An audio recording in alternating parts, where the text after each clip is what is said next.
We just played a bunch of Van Halen show, basically. It's awesome.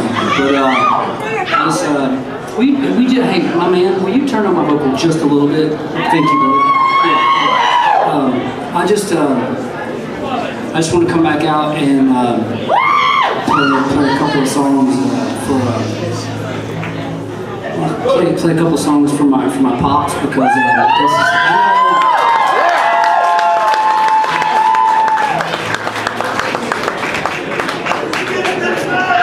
I know this is going to be weird asking you to get quiet because we just had a fucking awesome time, but it'll mean the world, because here's the thing.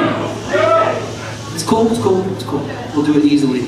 I just wanted to tell you that the set tonight, that of all the songs that I've been doing on this tour, are all songs that were my dad's favorite songs. And if you don't know anything about my dad, which probably you don't, he passed away from pancreatic cancer a couple of years ago, and he was my best bud. We were real close, and I think there's kind of like a social disconnect that happens with your dad when you hit your teens, which most of us probably go through, where we go into that fuck you dad, and he's going through his midlife crisis and doesn't understand why you want to wear your sister's clothes, and but it's hard to really get inside the mind of a dude who grew up a kid in a town called Tater Hill and didn't really have much exposure to the rest of the world outside of his small little town, and so I had to kind of teach him a lot. And so the way I taught him was, well, besides the fact that he taught me everything about growing up and being a boy and then trying to be a man, and I think he was probably worried that his only son was not going to be a man.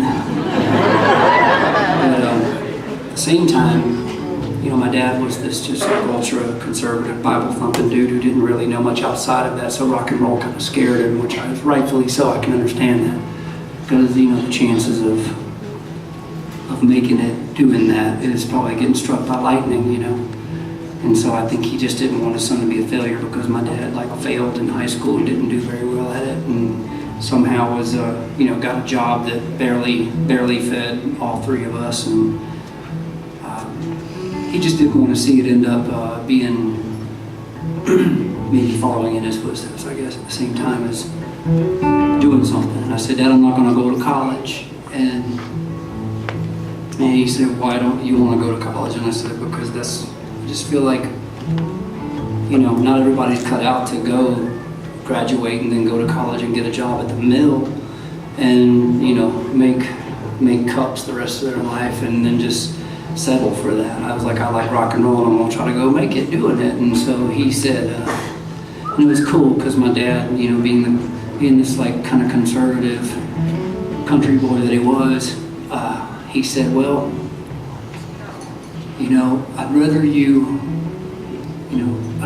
say that, the only things that you regret in life are the things that you didn't try. So I thought that was pretty cool of him. So I moved out to Los Angeles when I was 17, and he drove me to the airport. I remember it. And that was the day I went from being Bradley Glenn Walker to being Butch Jr. Walker, and his name. And it took me a long time. It took me a long time to make a living doing anything musically. As a matter of fact, I just remember my dad would send me $20 here and there whenever he had it, which was not a lot of money, but to me it was everything, because I could buy a week's worth of macaroni and cheese. So I did it, and when my band finally got a record deal and I started going out and just touring and sort of making a living for myself, albeit a small one. I was playing all these little tiny places all over the place where I could get a gig for $100 to split between 7 people in a van. But we did it, and I think one day it just kind of snapped in him, and he looked at me, and he was working at his job at AT&T for 27 years, and he looked at me and he said, "Man, you really love your job." And I was like, yeah, but it's not really a job. I feel kind of bad, like I might let you down because I'm just kind of doing what I want to do. And he goes, yeah, but that's the job, and you love your job. And I was like, yeah, I love my job. Damn right. And he, so my dad retired and quit his job at AT&T and started going on the road selling merchandise.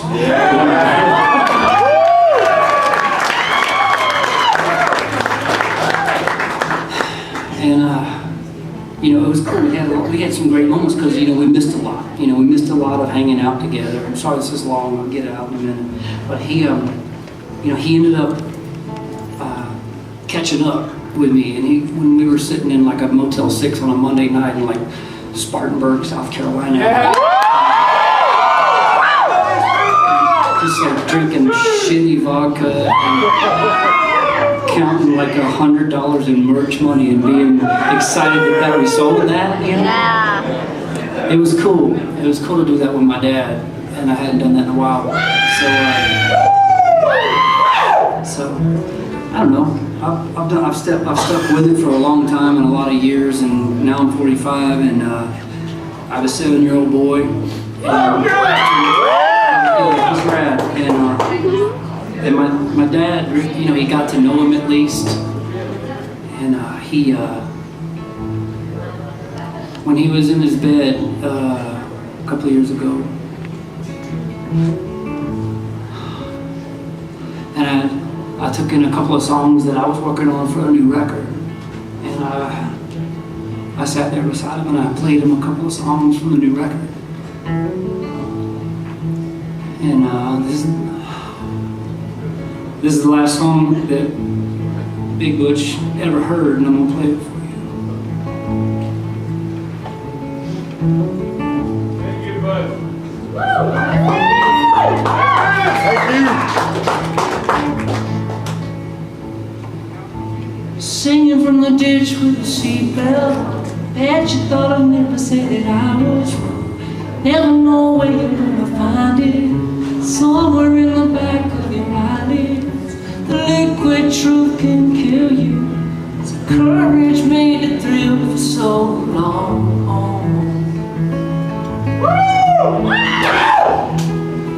You're just another guy more than halfway home. Never getting sick of this drive alone. Taking back the money to borrow. Swearing it all on in tomorrow. Looks like I got what I wanted. Just maybe not the way that I thought it should go. So I'm coming home. Keep your eyes on the road with me. I'm coming home. When the lights blind everything, then you'll know. It won't be long. I'm coming home.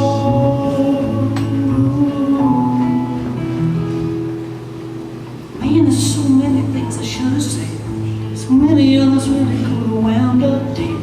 Never got to get out of Georgia. Never got to make up with Lisa.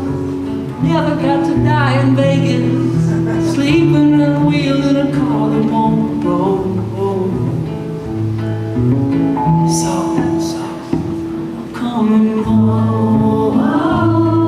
Keep your eyes on the road for me. I'm coming home. When the lights blind everything, and you'll know. Oh, won't be long. I'm coming home.